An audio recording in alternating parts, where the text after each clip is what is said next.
I have no interest in hearing this guy monotone mumble his way through 9 of Metro Boomin's sleepiest beats. I don't know what it is with Double XL co-signing these rappers that sound like they barely have a pulse. It's not good.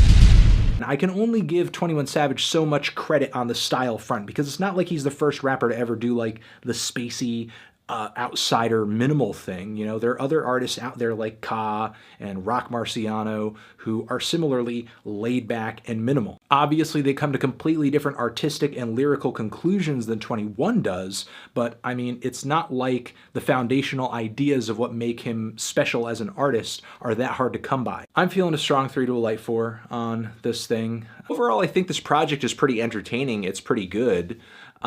It doesn't really have a whole lot of substance to give it, I think, the staying power it would need for it to be one of my favorites of the year. Though surely I will give it credit for having some pretty good and pretty infectious hooks here and there, as well as some freakishly cutthroat one-liners. I thought this project was pretty solid, more bangers than snoozers on this thing. I'm feeling a light 7 on this thing. I still think it's going to be a bit longer before we hear 21 Savage dominate almost an hour of material and it's engaging in flames from start to finish. I'm glad to hear he's growing though, and I guess I do agree with the sentiment of the title over here. This is his best personal solo commercial work to date. So there you go. I'm feeling a light to decent 7 on this thing. I enjoyed this project quite a bit. I think it improved upon the sound and the style and the versatility of the original Savage Mode a lot. More detail, personality, dimensions, and variations, things I was just dying for on that first project. And while, yeah, there are some tracks I think I'm a little indifferent toward or